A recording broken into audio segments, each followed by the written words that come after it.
Hey, sports fans, it's your favorite podcast, Socialing the Distance. This week, we've got a real treat.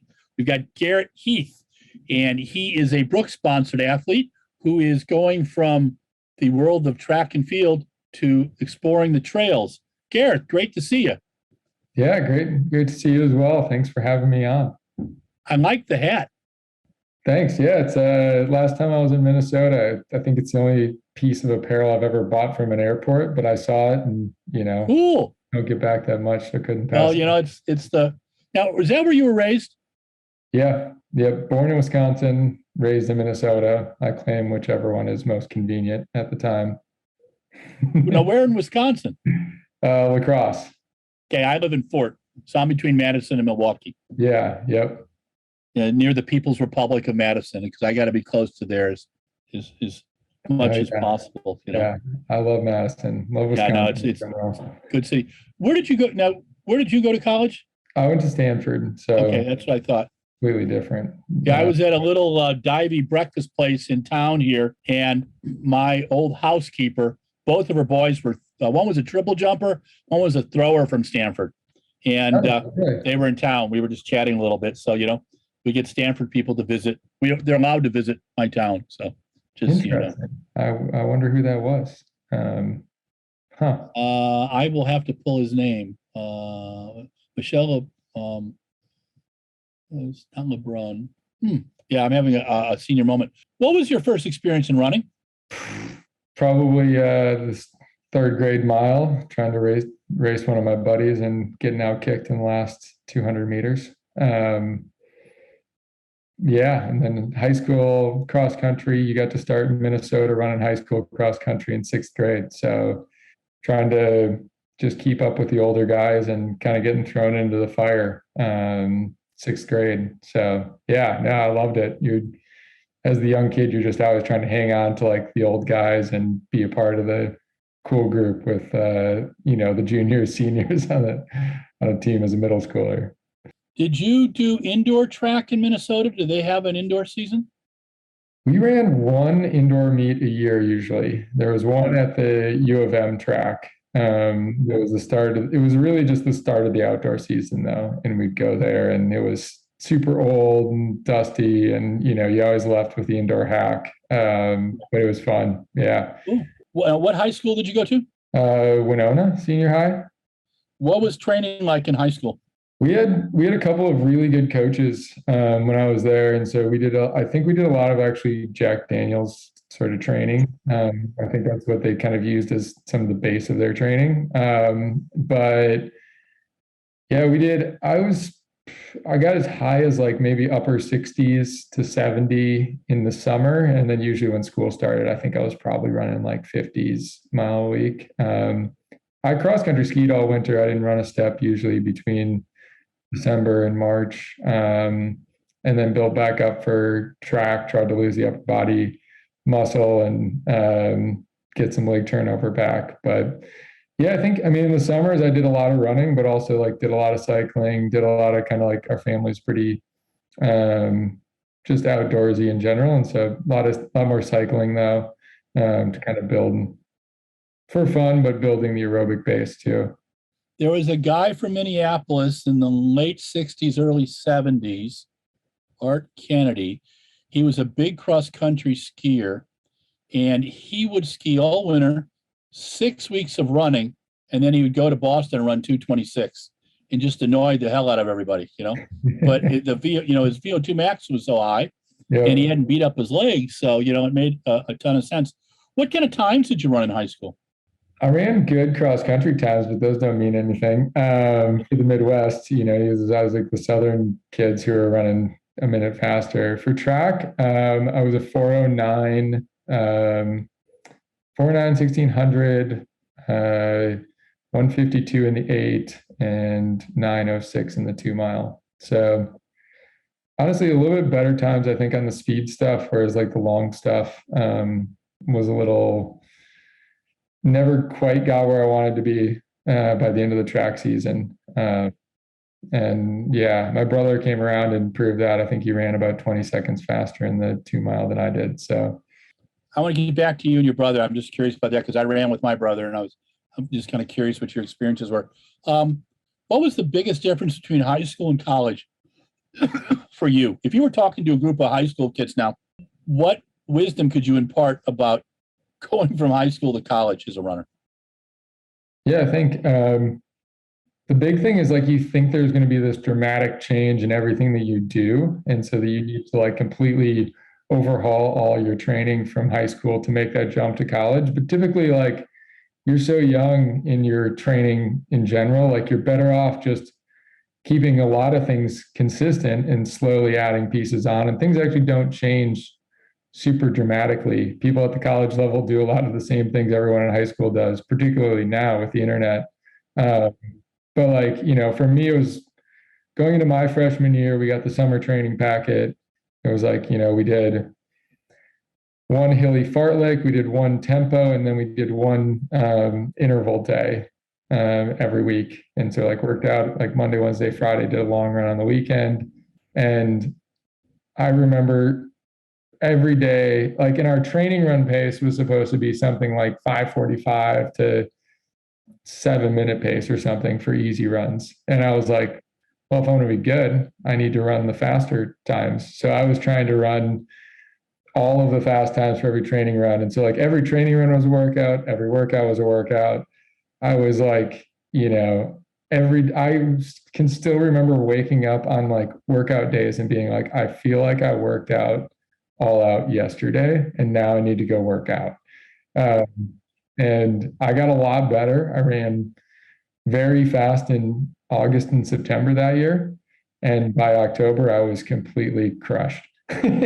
So I think, you know, main takeaway is like, it's like things don't change everything dramatically. If you're going to college to run, it's probably because you're doing something right. And there will be improvements you can make, but don't just change for sake of change off the start. Who were your coaches at Stanford? I had three. So I had Andy Gerard was the first coach I had. He took over when Vin left. And then Peter Teakin came in for my middle 3 years. And then, yep, Jason Dunn was my 5th year. Yeah, I remember Jason running too. Yeah. Wow. You went straight from there to Brooks Beast. Is that true? No, I actually was with Saucony for 4 years. You would say, okay, God, oh, I am in senior moments. Yeah, boy, I remember you there. Yeah, I got, because didn't you run one of the British cross country races? I would see you there every year. I did Edinburgh for about 7 years, maybe, or something.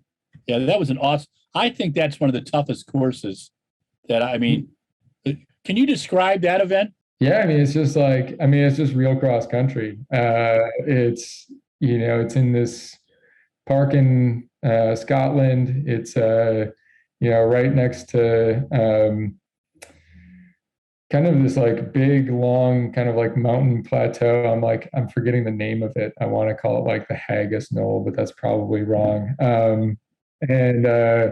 Yeah, it's just always super variable conditions. You know, it's in January. It's like, you know, Scotland's kind of like ugly and rough like Seattle that time of year anyway. And so it's like 30s to maybe like 40s temps wise. It's like, can either be rainy or snowy, usually super muddy. A dry year means that it's like pretty soft underfoot, but you're not running through, you know, ankle deep water. And usually it was like 2K loops. And yeah, I mean, it's a grinder, you know, and it's like, it's different than US cross, where it's like US cross has turned into a lot of like cross country courses and like almost close to track times. Whereas this, like you can't think about time, because if you think about time, you're going to be constantly trying to push it and going way too hard too early. So it's like all about body feel. And yeah, it's great because they bring in a lot of the best athletes across Europe and the US and the world. And it's just a completely different event, completely mind change from the track, and just like trying to ride that line and hit splits to like following what your body feels like and trying to like manage your effort that way. So yeah, it's very fun. Crowds are really cool. People there are great. So now, when you were with Saucony, who was coaching you? Mainly Jason. So Jason's coached me for a few years after college, when I was still like basically around Stanford there. My brother Elliot was there, Chris Derrick was there, Jake Riley was still there, Brendan Craig was there, JT Sullivan. So we had a really good crew. And so I was training with him, still just being coached by Jason. And then as I left there, I was coached by a high school kind of like friend of the family who coached in college in Minnesota, John Skemp, for about a year. And then when I came up to Seattle, Danny started coaching me here. So What was it like training with your brother? that was awesome. He was always like, 3 years is a pretty big difference when you're in high school. So I know we were both like really pumped when he, came to Stanford. We were both pretty on the fence about Stanford or Wisconsin for college. And yeah, I mean, it was great just because you've got that person that you can run with every day. We grew up doing a ton together, but for him to finally be on the same level as me and be able to like do training together, workouts at the same level, even race together on a handful of occasions. Like, yeah, it was great. All until he beat me in a few races, then it wasn't fun anymore, but Yeah, I'm going to be interviewing him shortly about track spikes. So oh, cool. I Yeah. told him I remembered him from Peyton Jordan and a few other days. Yeah. The first time he almost beat me was the Peyton Jordan 5K. He had probably like 40 meters on me with a lap to go, and I kicked him down. Whoa! Oh, that's awesome. That's awesome. And then he paid me back at the Fifth Ave mile one year. He passed me in literally the last half step of the race. I never saw him the entire race until we crossed the line, and I was like, no way. But yeah. Yeah, we used to keep family records, my brother and I, and he's 5 years younger than me. And he got the family record for the 2 mile one day.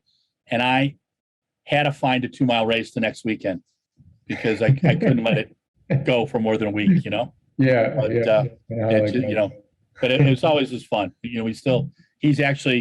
He's the one who convinced me to do my blog, RunBlogRun, 15 years ago. Wow. And Yeah. So, so he manages stuff. But I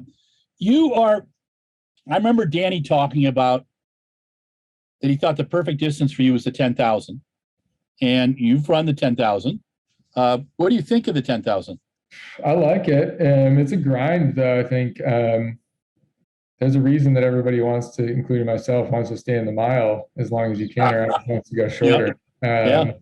Particularly now, I think what we're seeing in the last couple of years is the 10K times are coming down so much that like I think people have figured out, and like it is a skill to figure out how to really ride the line in these longer distances for a very long extended period of time, whereas like the 15, you're dealing with probably 2 laps or really 400 meters. You were dealing with like the third lap being like a very big mental challenge of like your body is in a lot of pain and you want to like just back off a little bit to get ready to kick. And if you're going to run fast, you need to push that third lap in the 15. Whereas like you go to the 5K and all of a sudden that third lap becomes a mile or 1,200 meters from like basically from like around 2 miles to like 2 3/4 miles. And then you go to the 10K and all of a sudden that becomes like 3 miles in the middle where you're like, I need to like really stay engaged and I need to keep pressing my body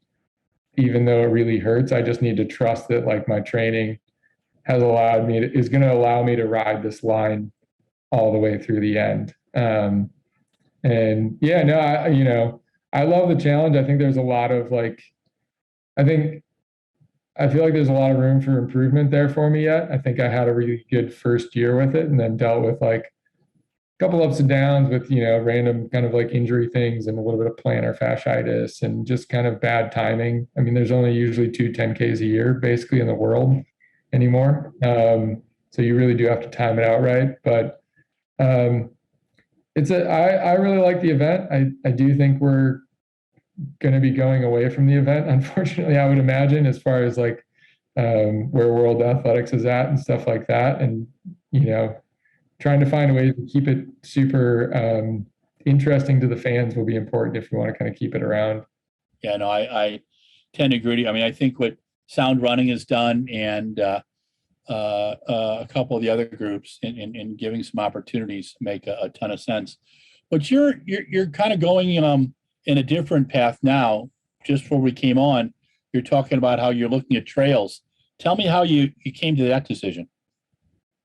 Yeah, I've always loved the mountains. Like, our family went to Colorado in the summers, road tripped out from Minnesota, spent a week out there, usually camping or whatever. And, so I've always just loved the mountains and the trail stuff. And I think you've seen a bit of a resurgence in the US with like trail races. I think the public becoming kind of more interested in trail stuff.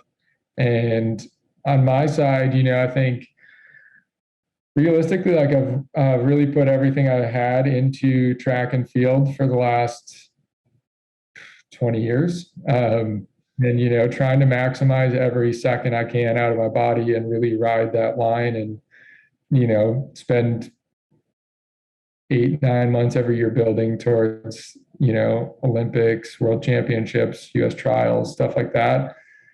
And, I think, part of me is just ready for a new challenge. I think there's more that I could do. And I think I do feel like there's more left in my body as far as like times and PRs on the track, but it's slicing things pretty thin at this point. And I've had a great run on the track and, you only get so much time to compete at the highest level. And so, I'm hoping this year to kind of like, see where that's at on the trails, have like put a ton of energy in there and see what's possible before I fully break my body apart doing too much running. So are we going to see you at like the 50K or 100K distance? Is that what you're thinking? You will not see me at 100K. Definitely no time soon. But I know I'm shooting for like right now, what I have planned is more some 25K stuff, 25, 30K stuff. There's also some vertical Ks, which is like 5K distance typically where you go up 1,000 meters, I think.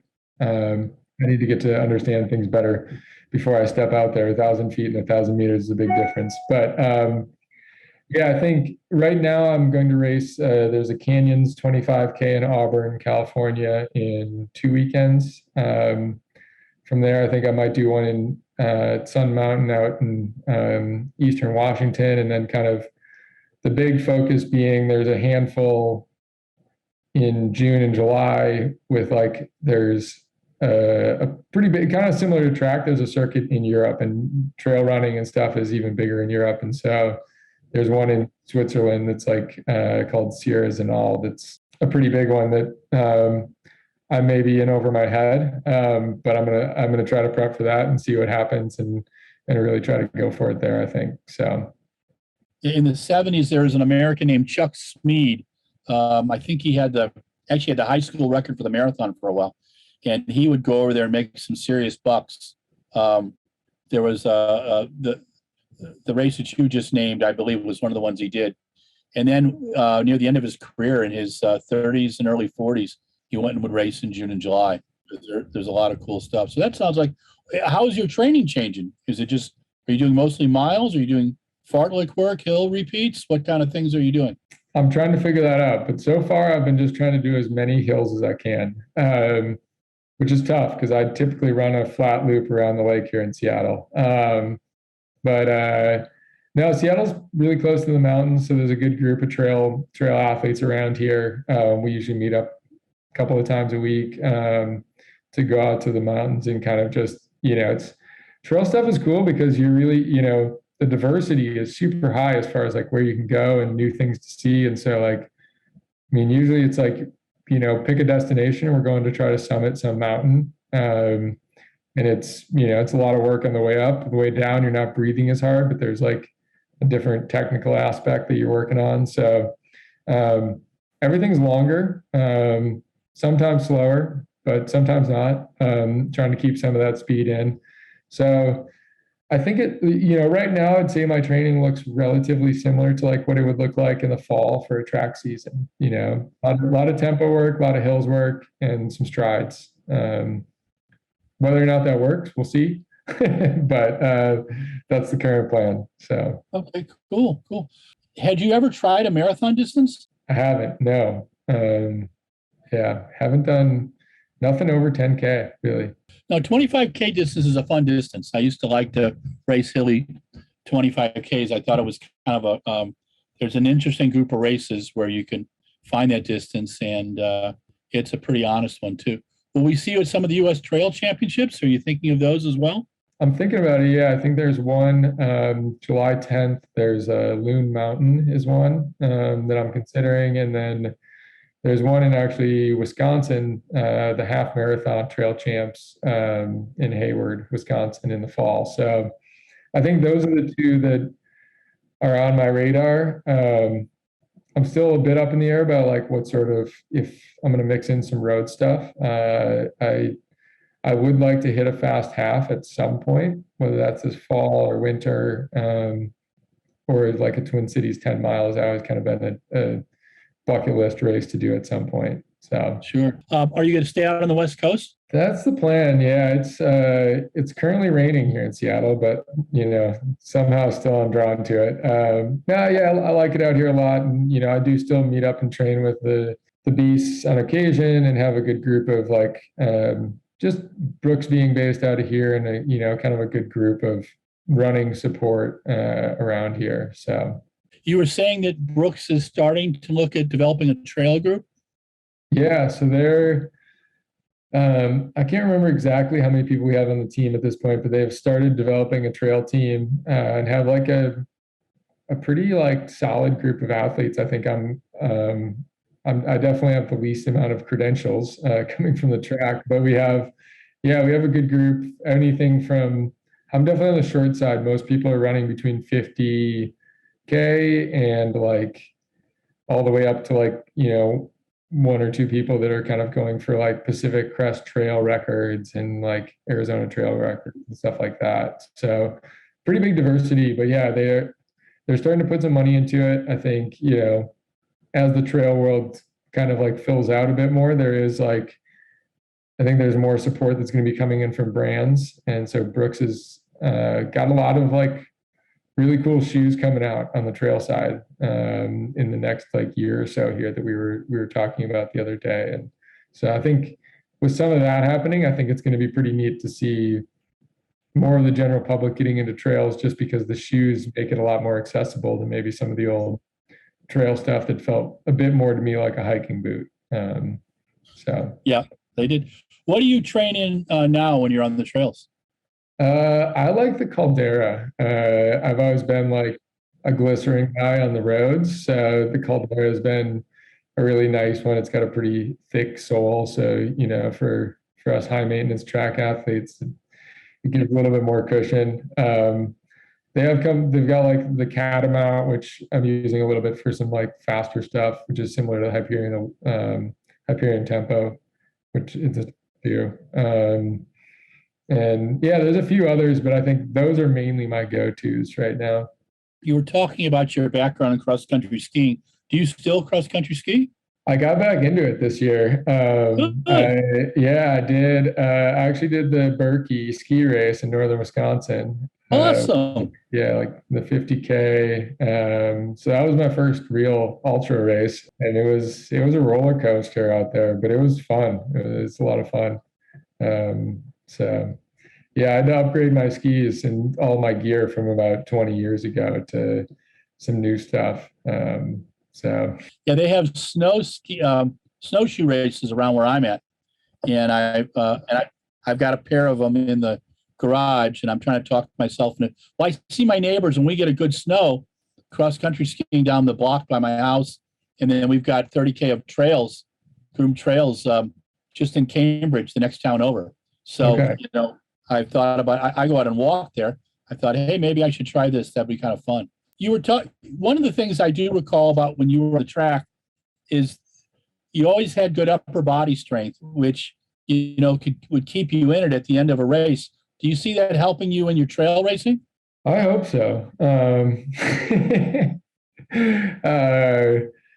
Yeah, I think so. I mean, it's been helpful for cross country skiing, although compared to most cross country skiers, I have a pretty limited upper body now. I think, yeah, I think it is like it is a bit more trail running is a bit more strength based maybe than the track where it's like you're looking for I think core and having some of that functional strength upper body wise in the track is still really important. You see a lot of elite athletes in the gym doing a lot of stuff, but you're not trying to bulk up. You're not trying to add any extra weight upper body. Whereas I think with the trail, you do see a little bit more kind of like, people are still similar body type, but people are a little bit more built out in the upper body, I think.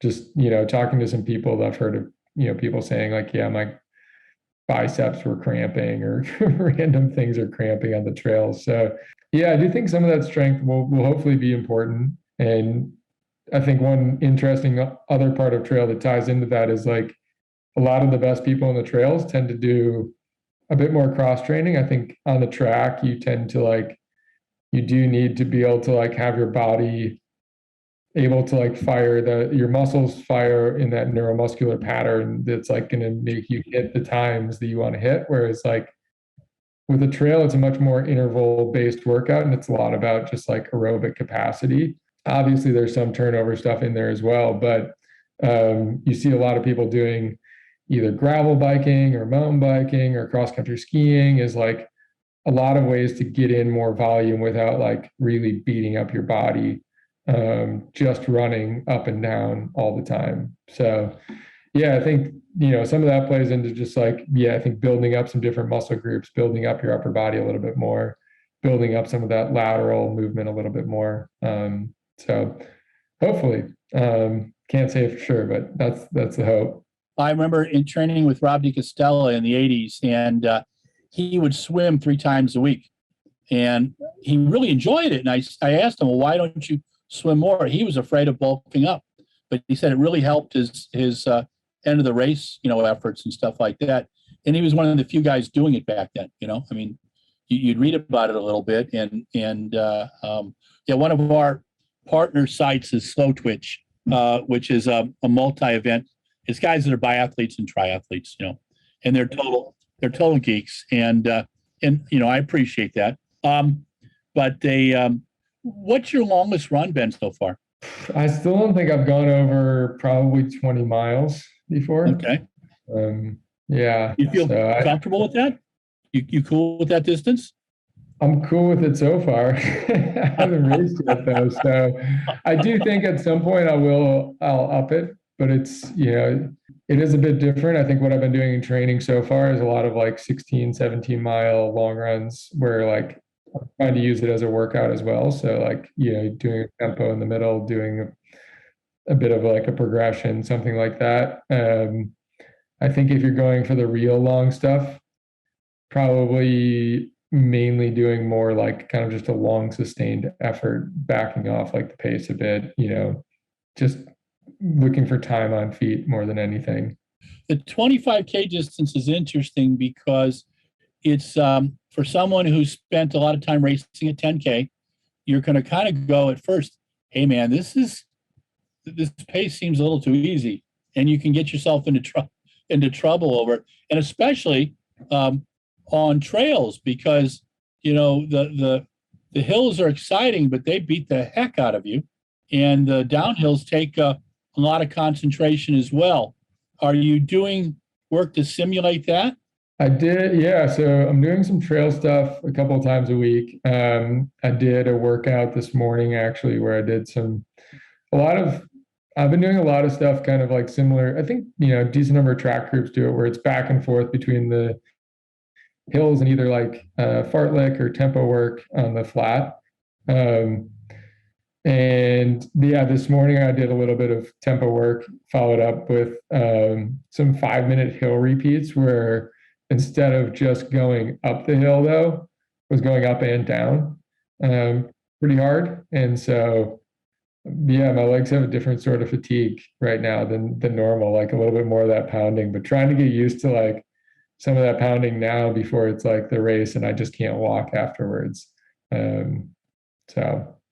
Yeah, I worked with Amby Barefoot for a while, and when he'd won Boston in '68, and he told me that his favorite workout for 6 weeks before running Boston, because of the downhills, was to do repeat miles at race pace. And I just remember my first time at Boston setting my PBs at 5 miles, 10 miles, and 15. And then I got to the hills and there was nothing left, your legs were so beat up. And I remember talking to Jeff Galloway about it too. And Jeff just said, you got to really practice with steep downhills. You got to learn how to relax. And the gentleman from Minneapolis, Ron Dawes, who was one of my big heroes, he was on the '68 Olympic team in the marathon. He wrote a book called The Self-Made Olympian, and he's the one who got me into Lydiard. But he practiced, well, he was a total whack job, but brilliant runner. But he would practice relaxing running downhill, and you really have to practice that. And I found fascinating with the trail runs. Some of the trail runs are so beautiful, but man, they can beat you up pretty good. So, are you going to check out these courses before you race on them, or do you have an approach to that? So I think the one that I'm going to in 2 weekends, I'm going to go a couple days early and kind of just try to do some runs on it beforehand. Some of the other ones, they actually have some pretty decent coverage, where like, especially the stuff in Switzerland, like I said, they kind of like, it looks like the Tour de France, like you're running through crowds of people, and like they've got people on mountain bikes actually with like GoPros. So I'm kind of like, I've been watching some of those videos just to kind of like get a feel for it, but I think I probably will try to go a little early, because there is like the elevation aspect to some of this stuff too, where it's like, if you're starting at 3,000 feet and going to 9,000 feet in a race, like you can't do everything at sea level and hope to like just all of a sudden pop over and be acclimated. So probably try to go a little early, or do some altitude work here in the US still. Have you trained at altitude in the US? Yeah, we've done a lot. We've been with the Beasts, and then even before that, I've spent time in like Colorado Springs and Flagstaff, in Tahoe, in Mammoth, and then we've been in Albuquerque for, gosh, 2 to 3 months every year the last 8 years. So I know Albuquerque probably too well, and Park City, I guess, too. So a little bit of everything. Each spot kind of has its own perks and downsides. Yeah, I was training as I was running across the country and going back out to St. Louis to do some racing in 1980. And Tucumcari, New Mexico, I got pulled over with my brother. He had run twice with me. I'd run 3 times that day. And the cops thought it was weed in the car, and they saw the California license plate. And if my dad hadn't been there, I'd have spent the night in jail, And so I have a very fond feeling for Tucumcari. But yeah, I used to go up to Tuolumne Meadows outside Yosemite, and just gorgeous. And it takes a little while to get used to it, but boy, it's absolutely beautiful. Well, I want to hear how you do after some of these races. This sounds like a lot of fun. Yeah, I'm excited. I think, you can't go wrong, if nothing else. If the wheels fall off, you're in beautiful scenery, and you can lay down on the side of the trail and take it in. But no, I'm excited. I think it is really cool, and there's, the races are going to be a new challenge. So yeah, it'll be fun. Are we going to see you coach someday? Maybe. I've thought about it. Got to just be the right opportunity, I guess. But there's a lot of good coaches out there. I think I do have the interest in doing something like that, but just kind of in the right situation. Definitely. And coaching is very hard. I coached for a fall at Stanford with Chris Miltenberg, and it's not always the most strenuous job, but like you just got to be on. You're on all day, every day. You're in the office from 7 a.m. to 7 p.m. a lot of days, and you're on every weekend, and so it's you're either recruiting or you're traveling for racing or whatever. So it's all encompassing, but I think it's a very, very rewarding career for sure. I think coaches are some of the have some of the biggest impacts on, I think, most runners or athletes' lives. So, yeah. May I ask how old you are? You can ask, yeah. Just over 30. Oh my gosh. No, I'm just kidding. I think the first time I chatted with you, God, you were like 22, you know? Well, you could do the trail stuff until you're in your mid 40s, man. Is that what you want to do? I'll hang on as long as I can. Yeah. Okay. Do you enjoy the life of an elite runner? I do. I do and I don't. Like I need something else going on mentally sometimes. Like I kind of like go a bit crazy if I'm like just watching Netflix or something. So I've been working kind of like full time for a while here now as well on the side. With I've been working for like a hydration startup, SOS, for a bit. Oh, cool. Yeah, I know they're a good company. Yeah.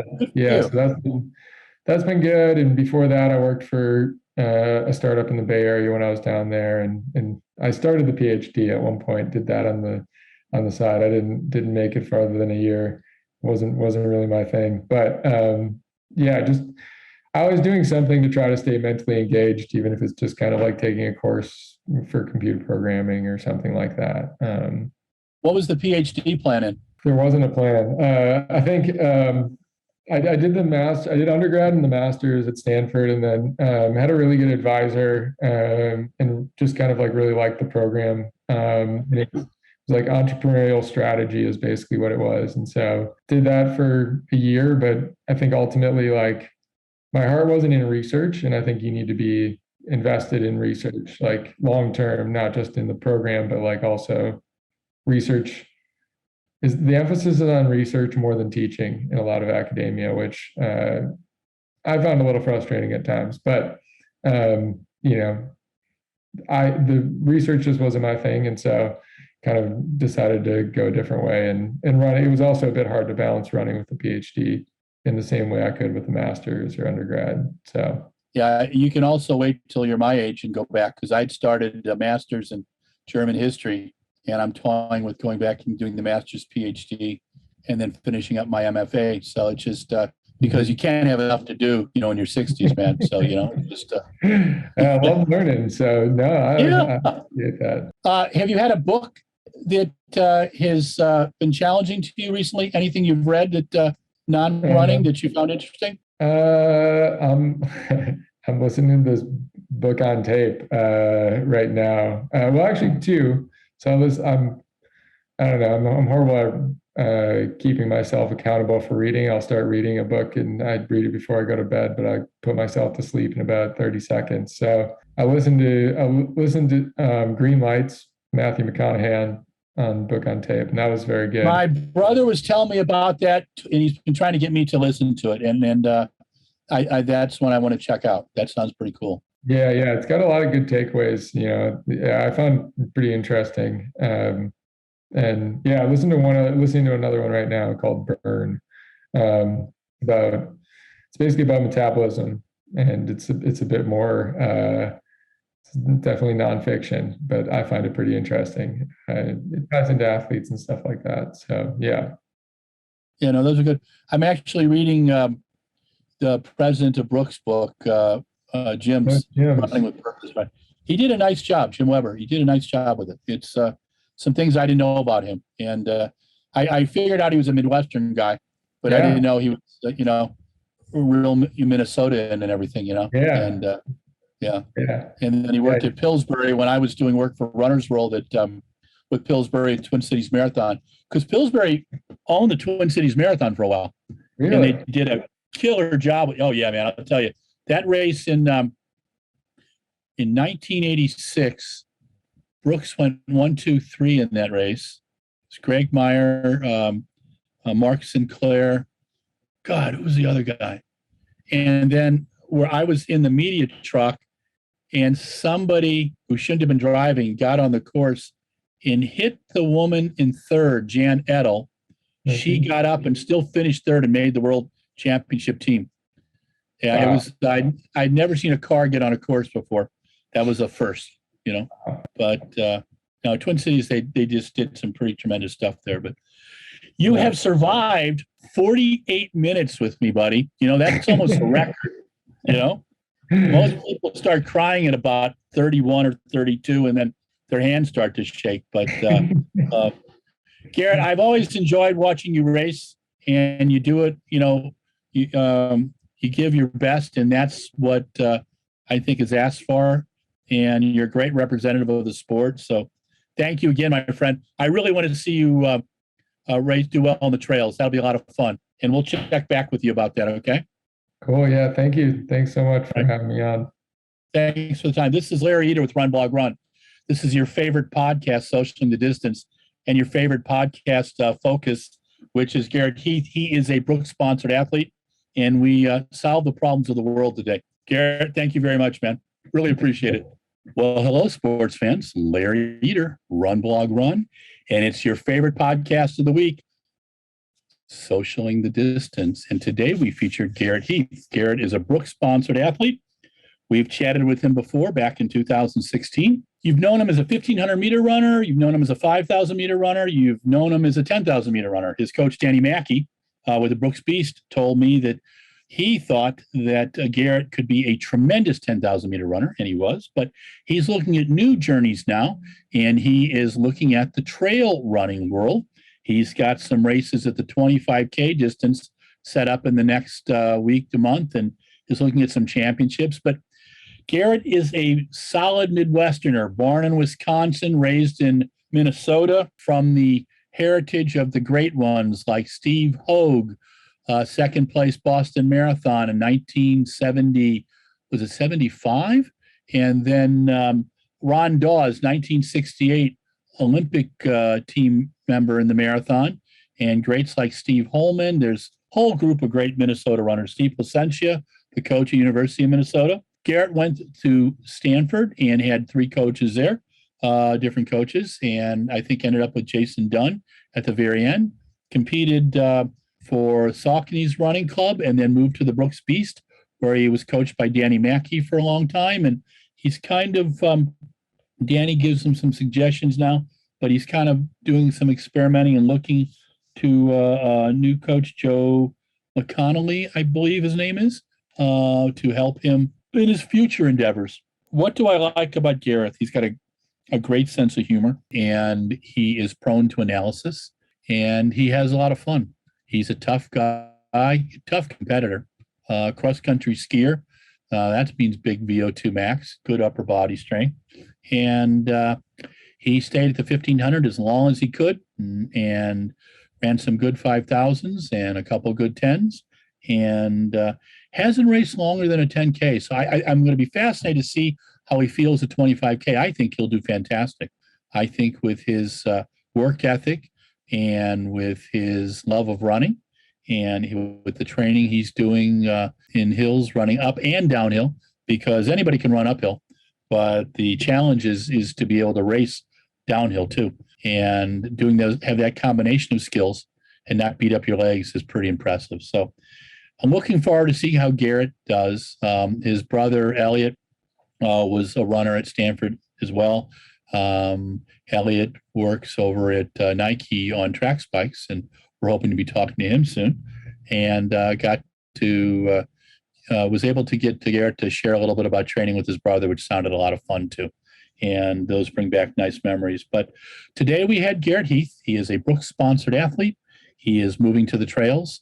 He has been at the 1,500, 5,000, and 10 for the last, maybe 10 years. And he's only 30 years old, so he's going to be around for a long time yet. But good guy, a lot of fun interview. I think you'll enjoy it. As always, thank you for watching Socialing the Distance. Thanks to Mike Deering, our creative and production manager at the Shoe Addicts. Shoe Addicts manage most of our video podcast, and we're most appreciative. And to you, our fans, please pass these things around.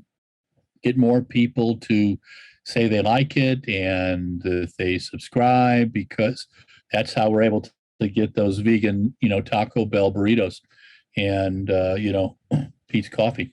Anyway, stay safe, run, jump, and throw today. Tell someone you love them. read a book, eat well, and enjoy life. Okay? Be good.